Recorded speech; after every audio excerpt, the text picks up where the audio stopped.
अब हम बात करेंगे रूस के राष्ट्रपति व्लादिमीर पुतिन के खतरनाक परमाणु प्लान की। जी हां, रूस के राष्ट्रपति व्लादिमीर पुतिन ने बेलारूस में परमाणु हथियारों को तैनात करने का न केवल निर्णय किया है बल्कि उसका ऐलान भी कर दिया है। पुतिन के इस प्लान को अमेरिका के राष्ट्रपति जो बाइडेन ने बेहद खतरनाक और चिंताजनक बताया है। यह चिंताजनक क्यों है? पश्चिमी देशों को डर अब इस बात का सता रहा है कि यह युद्ध, रूस और यूक्रेन के बीच जो युद्ध है वो अब साल भर से ज्यादा से चल रहा है, 13 महीनों से चल रहा है और ये और लंबा खिंच सकता है। इस युद्ध को जल्द खत्म करने के लिए कहीं रूस के राष्ट्रपति व्लादिमीर पुतिन एक टैक्टिकल न्यूक्लियर स्ट्राइक या एक छोटा परमाणु हमला क्या कर सकते हैं यूक्रेन की सेना या किसी सैन्य ठिकाने पर। हालांकि खबर यह भी है कि चीन इसके पक्ष में बिल्कुल नहीं है कि रूस परमाणु हथियारों की नुमाइश करे, इस्तेमाल तो बहुत दूर की बात। लेकिन रूस के राष्ट्रपति व्लादिमीर पुतिन क्या करेंगे यह अभी कोई नहीं जानता और चिंता विश्व में बहुत ज्यादा बढ़ गई है।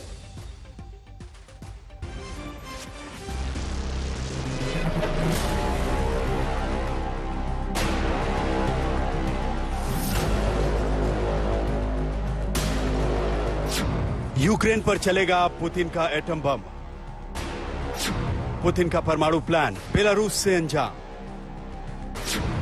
आर या पार पुतिन का परमाणु प्रहार।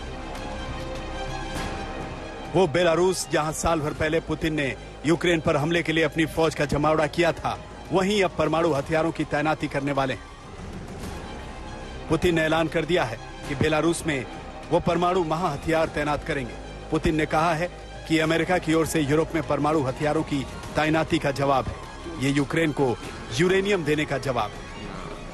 Проведение наших переговоров с Александром Григорьевичем Лукашенко, с Беларусью, это, просто поводом послужило, наверное, заявление замминистра обороны Великобритании, что они собираются поставлять снаряды на Украину с объединенным ураном. Но, повторяю, это так или иначе связано с ядерными технологиями. Это очевидная вещь.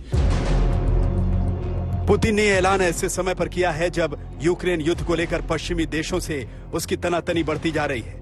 वहीं जानकारों को डर है कि पुतिन यूक्रेन पर परमाणु हमले कर सकते हैं। पुतिन के परमाणु प्लान ने अमेरिका के राष्ट्रपति जो बाइडेन की चिंता बढ़ा दी है। जो बाइडेन ने इसे बेहद खतरनाक बताया। Russia sending tactical nuclear weapons to Belarus. They haven't done that yet. But unless something happened when I was on the helicopter. Are you concerned about that? Yeah, I'm concerned. What do you make of Putin's announcement that he would send those nuclear weapons to Belarus? What I've been talking to you guys about for the last year.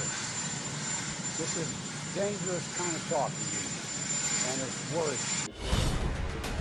माना जा रहा है कि 1 जुलाई तक Putin Belarus में अपने घातक परमाणु हथियारों का जखीरा जमा कर लेंगे।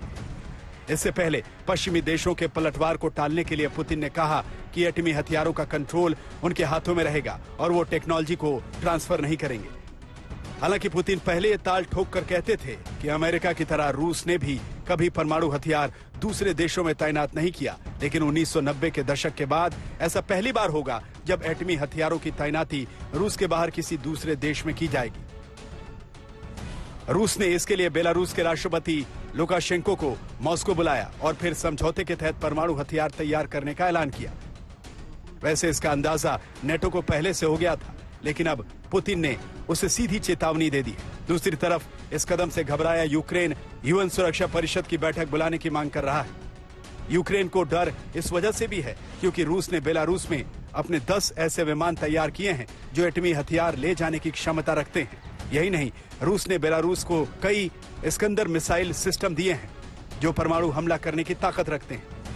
बेलारूस और रूस के बीच बेहद मजबूत सैन्य रिश्ते हैं। याद दिला दें कि साल भर पहले रूस ने यूक्रेन पर हमला करने से पहले बेलारूस की धरती पर अपनी फौज इकट्ठा की थी और वहीं से उसकी फौज ने यूक्रेन पर चढ़ाई की थी। आज तक ब्यूरो। जो पहला हमला रूस की तरफ से यूक्रेन पर हुआ था पिछले साल, और हम बात कर रहे हैं 24 फरवरी के बाद, तो एक जो थ्रस्ट था वो बेलारूस से कीव की तरफ था, यूक्रेन की राजधानी। लेकिन हम आपको इस बीच ये भी बता दें कि रूस के राष्ट्रपति व्लादिमीर पुतिन ने बेलारूस में परमाणु हथियारों की जो तैनाती का निर्णय लिया है, इससे नेटो देशों में हड़कंप मच गया है। यूक्रेन के साथ जो नेटो के देशों की सीमा लगती है और इसमें पोलैंड बहुत महत्वपूर्ण है। हम दूसरी तरफ की अगर बात करें तो जो स्कैंडिनेवियन कंट्रीज हैं, वहां पर भी तनाव बढ़ गया है। नेटो फोर्सेस की जो तैनाती है उसको बढ़ाया जा रहा है, न केवल लड़ाकू विमानों को बल्कि मिसाइलों को भी और ग्राउंड फोर्सेस को भी। अब घातक हथियारों को और तेजी से इकट्ठा किया जा रहा है। टैंक पहले ही पहुंचाए जा रहे हैं यूक्रेन में। यूक्रेन पर रूस के हमले से अब आशंका यह है कि कहीं ये युद्ध और ज्यादा खतरनाक ना हो जाए और नेटो ने अपना जो पोस्चर है, अपना जो रुख है, उसे और अग्रेसिव कर लिया है। उसके तेवर अब और आक्रामक है।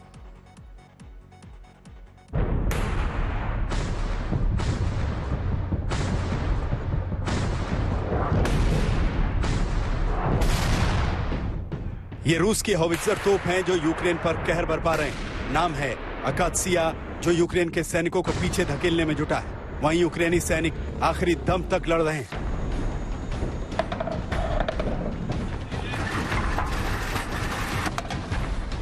ये रूसी हमले में तबाह बर्बाद शहर बाखमुत का ड्रोन वीडियो है। इस शहर पर कब्जे के लिए रूस ने जहां पूरी ताकत झोंक दी है, वहीं इसे बचाने में यूक्रेनी सैनिकों ने भी अपनी जान की बाजी लगा दी। नतीजा ये कि इस जंग में पूरा शहर अब श्मशान की शक्ल में नजर आ रहा है। इमारतें खंडहर बन चुकी हैं। चारों ओर मौत का सन्नाटा है। युद्ध की विभीषिका क्या होती है, ये इस वीडियो में देखा जा सकता है। रूस जहां यूक्रेन के शहरों को निशाना बना रहा है, वहीं यूक्रेन ने रूसी सैनिकों पर ड्रोन हमले का वीडियो जारी किया। इस हमले में सभी रूसी सैनिकों के मारे जाने की खबर है। वहीं एक और वीडियो में यूक्रेन ने दावा किया है कि ट्रेंच में मौजूद ज्यादातर रूसी सैनिक या तो मारे गए हैं या बुरी तरह घायल हैं। यूक्रेन ने सवाल उठाया है कि रूसी सैनिक अपने साथियों को मरता छोड़कर आखिर क्यों भाग गए। इन हालातों में पश्चिमी देश जहां यूक्रेन को हथियारों से लैस कर रहे हैं, वहीं चीन भी ऐसा प्रस्ताव लेकर आया है जिसे अमेरिका ने सिरे से खारिज कर दिया है। रूस यूक्रेन युद्ध में चीन के रोल पर अमेरिका का ये बयान सुनिए। We hope the President Xi will press President Putin to cease bombing Ukrainian cities, hospitals, and schools, to halt the war crimes and atrocities, and to withdraw all its troops. But we are concerned that, instead, China will reiterate calls for a ceasefire that leaves Russian forces inside Ukraine's sovereign territory. Any ceasefire that does not address the removal of Russian forces from Ukraine would effectively ratify Russia's illegal conquests. रूस के आक्रामक तेवर लगातार बढ़ते जा रहे हैं। इसे देखते हुए नॉर्वे ने तैयारियां शुरू कर दी हैं। नॉर्वे और फिनलैंड को रूस की तरफ से मिली धमकी के बाद यहां सुरक्षा बढ़ाई जा रही है। टैंकों और बारूद का इंतजाम किया जा रहा है। आज तक ब्यूरो।